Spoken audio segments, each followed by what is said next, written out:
세상이 알지 못해도 주님이 기억하시는 예배, 우리들의 성령에 불타는 금요일, 우불금에 오신 여러분들을 환영합니다. 샬롬, 반갑습니다. 날씨가 점점 추워지고 이제 2021년의 마지막 방송 녹화인 것 같습니다. 여러분 2021년 잘 마무리하시고 2022년 정말 새롭고 은혜로운 그런 시간들이 되길 간절히 바랍니다. 오늘 말씀 함께 보지요. 오늘 말씀은 예정에 대하여입니다. 예정에 대하여. 로마서 8장 29절부터 30절까지 말씀입니다. 하나님이 미리 아신 자들을 또한 그 아들의 형상을 본받게 하기 위하여 미리 정하셨으니 이는 그로 많은 형제 중에서 맏아들이 되게 하려 하심이니라. 또 미리 정하신 그들을 또한 부르시고 부르신 그들을 또한 의롭게 하시고 의롭다 하신 그들을 또한 영화롭게 하셨느니라. 아멘. 예정에 대하여라고 하면 하나님께서 우리의 모든 것을 다 알고 계시다. 미리 우리는 예정되어 있는, 즉 다시 얘기해서 우리는 하나님의 뜻 가운데 정해져 있는 계획대로 살 수 있다라는 이런 부분으로 많이 이해가 됐어요.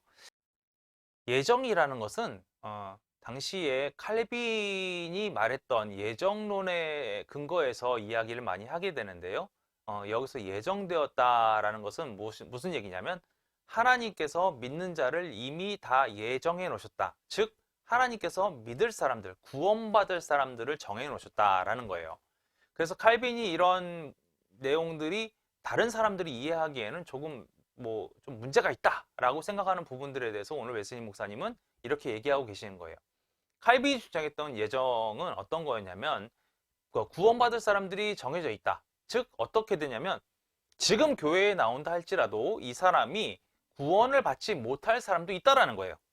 구원받지 못할 사람이 있기 때문에 이 사람이 안 좋은 일을 행하고 이 사람이 다른 마음을 품고 이 사람이 어떻게 한다는 거예요? 결국에는 이단이 되고 다른 쪽으로 갈 수도 있다. 즉 교회에 있음에도 불구하고 그런 사람들, 문제를 일으키는 사람들을 어떻게 보았느냐? 이 사람들은 교회에 있지만 예정되어 있는 사람은 아니다. 구원에 합당한 사람은 아니다. 이렇게 칼빈은 바라봤던 거예요. 그래서 이 사람들은 이미 나간 사람들이고 교회를 떠난 사람들이고 이 사람은 하나님의 구원에서 멀어진 사람들, 즉 하나님의 예정에 있지 않던 사람들이라는 거죠. 또 반대쪽으로 어떻게 되냐면 지금 세상에 있지만 이 사람들 중에서 정말로 하나님의 구원에 예정되어 있는 사람이 있다고 한다면 이 사람은 어떻게 된다는 거예요? 하나님이 이들을 구원하신다라는 거예요. 이런 논쟁에서 붙어 있는 거죠. 그러니까 이제 많은 사람들이 이제 이런 부분에 대해서 어떻게 했냐면 잘못된 거다. 왜 잘못됐느냐? 그렇다면 어차피 안 믿는 이 사람들도, 세상에 있는 이 사람들도 어차피 하나님의 구원에 예정되어 있는 사람들이라면 우린 전도할 이유가 없어지는 거예요. 전도할 필요가 없잖아요. 어차피 저들은 어떻게 될 것이다? 구원받을 것이다. 믿고 구원받을 것이다. 죽기 전에 하나님을 고백하고 구원을 받든 아니면 그들이 죽기 전에 교회에 나와서 하나님 앞에 온전한 믿음을 보이든 저들은 구원받을 사람들이다 라고 되어버리는 거예요. 칼빈의 예정론에 의하면. 그래서 이런 부분들에 대한 논쟁들이 되게 심화됐었어요. 특히 이제 칼빈주의의 당시에 이제 웨슬리 목사님이 있던 1770년대에도 칼빈주의를 주창하는 사람들과 감리교를 얘기하고 있는 메소디스트들 사이에 갈등이 되게 심각하게 일어났거든요. 그래서 오늘 이 설교는 1773년에 이 논쟁을 좀 무모화시키기 위해서 어떻게 보면 좀 이 논쟁에 대해서 웨슬리 목사님이 이거는 예정론은 이런 부분이 있다라고 구체적으로 명확하게 하기 위해서 이런 부분에 대해서 설교하신 겁니다. 그러면서 어떤 말씀을 시작하냐면 베드로서 3장 15절에서 16절 말씀 보면 이렇게 나오죠. 알기 어려운 것이 덜어 있으니 그렇게 됐어요. 알기 어려운 것이 덜어 있다. 이 알기 어려운 것은 소위 말해서 하나님의 뜻을 모른다라는 거죠.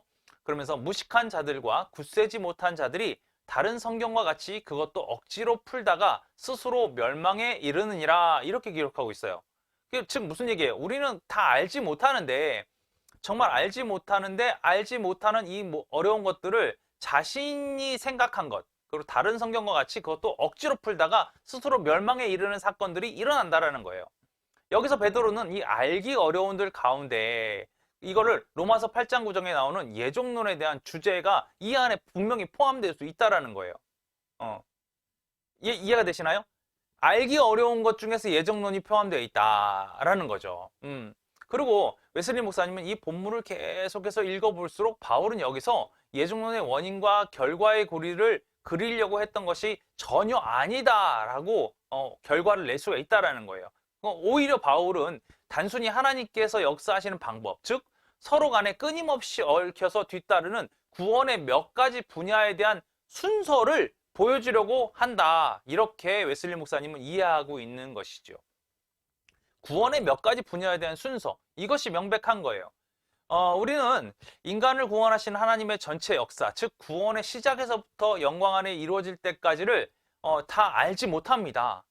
알지 못해요. 그래서 그 알지 못하는 사람들 때문에 이것을 뭐 고려하지 않는다면, 이것을 전혀 생각하지 않는다면 구원 역사 전체가 흔들려 버릴 수밖에 없겠죠. 그래서 웨슬리 목사님은 하나님께서 우리를 구원하시려는 이 순서에 대해서 정확하게 한번 따져봤으면 좋겠다라고 얘기하고 있는 거예요.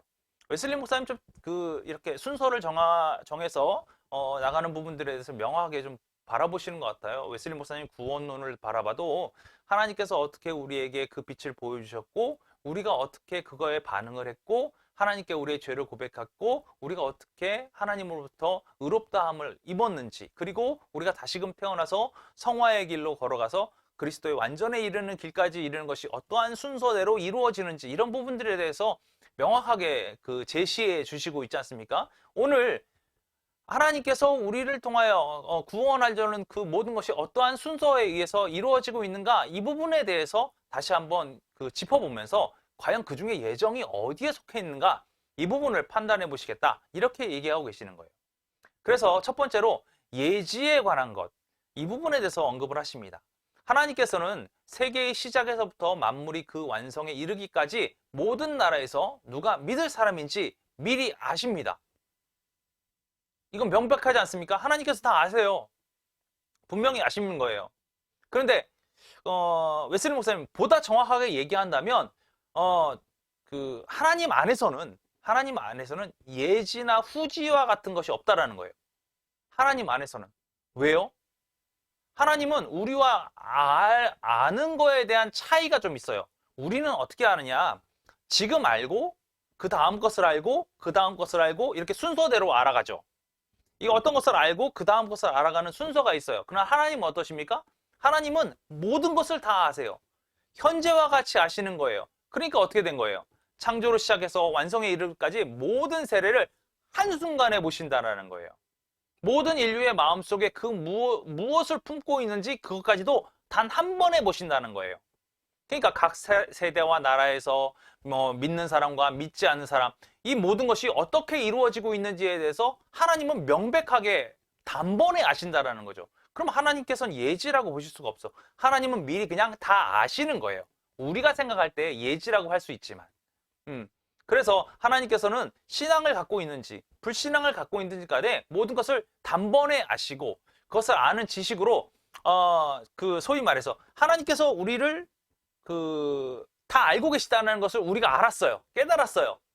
그런데 우리가 깨달았기 때문에 우리가 죄를 지을 수 있어요? 하나님께서 다 아시니까 내가 죄를 짓는 것도 당연하게 아실 거예요.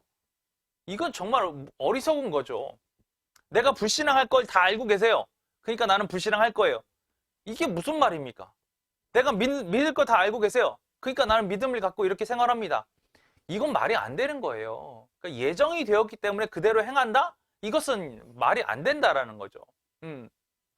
만일 하나님께서 우리가 신앙을 갖고 있는 사람인지 불신앙을 갖고 있는 사람인지 전혀 그렇게 알고 계시다는 사실을 우리가 전혀 인지하지 못한다고 해도 인간에게는 어떤 게 있냐면 믿을 건지 안 믿을 건지 하는 걸 선택할 자유가 있어요.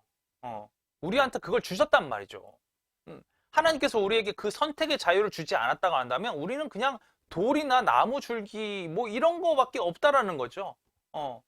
거기서 우리는 돌이나 나무 줄기에서 이건 정말 악한 거고 이건 정말 선한 거야, 이거 얘기하는 사람 있습니까? 그렇지 않지 않습니까? 왜? 이미 결정되어 있기 때문에.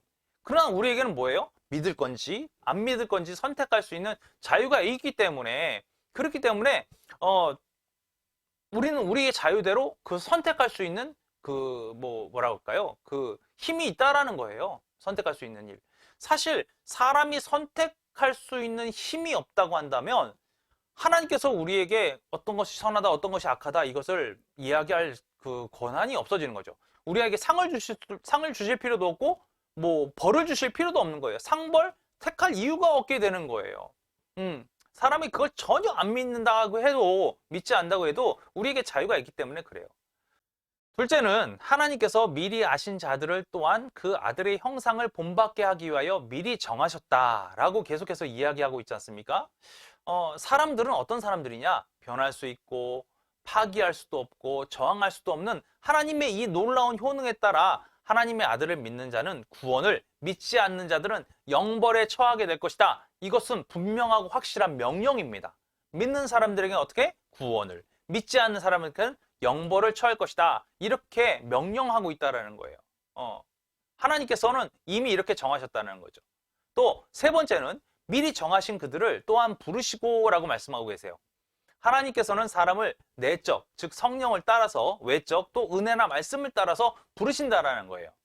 하나님께서는 사랑하는 자 안에서 그들을 받아주는 것이고 그들을 예수 그리스도 안에 있는 속량으로 말미암아 하나님의 은혜로 값없이 의롭다 하심을 얻게 한다는 의미라는 거죠. 명백한 구원에 대한 거죠. 그 다음 네 번째로는 부르시는 그들 또한 의롭게 하시고 라고 한다는 거예요. 의롭게 하신다는 말의 표현은 특별한 의미를 좀 지니고 있습니다. 우리가 그냥 선하게 됐다 뭐 이런 의미로 머무르는 것이 아니에요. 하나님께서는 그들을 하나님의 아들의 형상에 적합하도록 하셨다라는 거죠. 그들을 거룩하게 하시는 그 칙령을 실행하신다라는 거예요. 이게 놀라운 은혜지요. 놀랍습니다. 이 구원의 순서들이 명확하지 않습니까? 마지막으로 의롭다 하신 그들을 또한 영화롭게 하신다라고 얘기하고 있어요. 하나님은 그들을 빛 가운데 성도의 기업의 부분에 없기에 합당한 사람으로 만들어 가셨다라는 거죠. 세계가 시작되기 이전부터 그들을 위하여 예비해 오신 나라를 그들에게 허락하셨다 이런 얘기예요. 그것이 그의 뜻의 결정대로 하나님께서는 그 영원 전부터 마련해 주신 그 계획이 이렇게 실행되는 거죠. 어떤 사람들에게? 모든 세대와 모든 곳에 있는 참된 믿음의 사람들에게. 그래서 그들을 구원하는, 이렇게 역사하시는 그 순서가 이렇게 진행된다는 거죠. 하나님의 구원 사역의 전 과정을 마지막부터 시작해서 처음으로 마지막 다 뒤집어서 살펴보면 부르심을 받은 모든 사람들은 예정되어 있다. 분명하게 말씀할 수 있어요. 부르심을 받은 사람 모든 사람은 예정되어 있다. 그리고 하나님께서는 그 예정한 사람들을 미리 아셨습니다. 이것은 뭐 하나님께서 예지와 후지 뭐 이런 걸로 따져서 아시는 게 아니라 미리 아셨다라는 거죠.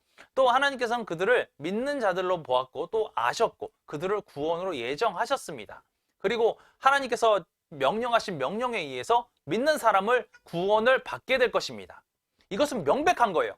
어떤 것으로도 확실하게 구분되어 있는 겁니다. 믿는 사람은 구원받을 것을 예정하셨다. 이건 확실한 사실이죠. 이렇게 따져본다면 하나님께서는 모든 믿는 자들을 아시고 있었고 그들을 죄로부터 구원받기를 원하셨고 마지막에 그들을 의롭게 하셨고 또 성화시키셨고 또 영화롭게 하신다라는 거예요. 이것이 명백한 사실이라는 거죠. 믿는 사람에게 있는 유일한 예정은 믿는 사람들은 구원을 얻을 것이라는 것이 유일한 예정이라는 거죠. 자유의지에 대해서는 인간은 분명하게 있다라고 분명히 확실하고도 명확하게 정해놓으셨지 않습니까? 즉 믿는 자들은 구원을 받을 것이란 이 예정을 너희가 따를 것이냐 아니면 말 것이냐, 이것이 하나님께서 우리에게 예정해 주시고 명백하게 보여주신 유일한 거라는 거죠. 자유의지가 없다면 정말 우리는 소위 말해서 얼마나 보잘것없는 사람들이 되겠습니까? 이걸 뒤집어 보면 어떤 것이냐면 하나님 역시 정말로 보잘것없는 하나님으로 전락시켜 버리는 거예요. 웨슬리 목사님은 뭐라고 얘기하고 있냐면 예배를 받으시기를 원하시는 하나님께서는 어떤 사람들에게 예배를 받으시기를 원하시냐? 자유의지를 가진 사람들에게 예배를 받으시기 원하신다는 거예요. 이게 더 놀랍지 않습니까? 이미 다 정해져 있는 사람들이 하나님을 예배하는 것과 자유의지를 갖고 있는 이 죄인들이 하나님을 깨달아서 그 의지를 통하여 뭐 한다는 거예요? 하나님 앞에 자기를 드러낸다는 거예요. 하나님 앞에 예배로 자신을 드러낸다는 거예요. 이게 정말 놀랍지 않습니까? 이게 정말 영광스럽지 않습니까? 여러분, 다른 것에 있지 않습니다. 예정은. 이 사람은 구원받을 사람이야. 이것은 구원받지 않을 사람. 이걸 정해져 있는 게 아니에요. 믿는 자는 구원을 받는다. 이 부분은 명백한 예정이라는 거죠. 그래서 유일한 예정은 구원을 받고 믿는 사람은 구원을 받고 믿지 않는 사람은 형벌을 받는다. 뭐 이걸 조건적 예정론이라고 하기도 하는데요. 웨슬리 목사님이 이것을 얘기하면서 예정은 사람에게 정해져 있는 것이 아니라 사람을 향해 정해져 있는 것이 아니라 믿는 자들이라는 조건에 걸려져 있다라고 오늘 예정론에 대해서 칼빈주의와 즉 장로교가 주장하는 칼빈주의와 배치되는 부분들에서 이렇게 말씀하고 계시는 것입니다. 사람을 향한 것, 이것은 어떻게 보면 정죄의 조건이 되기도 합니다. 그렇지만 인간을 향한 것이 아니라 이런 조건을 향한 것은 분명하고도 확실한 하나님의 예정에 대한 걸 드러내고 있다는 거예요. 여러분 어떻게 생각하십니까? 믿는 사람은 구원받습니다. 믿지 않는 사람은 형벌을 받습니다. 이것은 명백한 하나님께서 우리에게 주신 예정입니다. 우리가 그것을 붙잡고 가는 거 아니겠습니까? 우리가 성화의 길을 가는 것은 내가 그렇게 믿음을 고백한다는 것. 이것에서 출발하는 거 아니겠습니까? 여러분 우리가 하나님을 믿고 있다는 것을 이렇게 고백하시면서 이제 더 열심히 믿는 자가 구원받는다는 사실을 깨달았으니까 이제는 어떻게 사느냐? 나는 하나님의 구원에 예정되어 있는 사람이라는 것을 깨달으시고 더 열심히 성화의 길을 걸어가실 수 있는 우리 우불금 식구들 다 되었으면 좋겠습니다. 2021년까지 잘 마무리하셨으면 2022년 우리가 이제 새로운 예정의 길, 또 새로운 성화의 길을 위하여 우리의 모든 것을 버릴 것들은 버리고 오직 하나님의 그 뜻 가운데로 걸어갈 수 있는 저와 여러분이 되길 간절히 바랍니다. 그럼 다음 시간에 만날 때까지 안녕!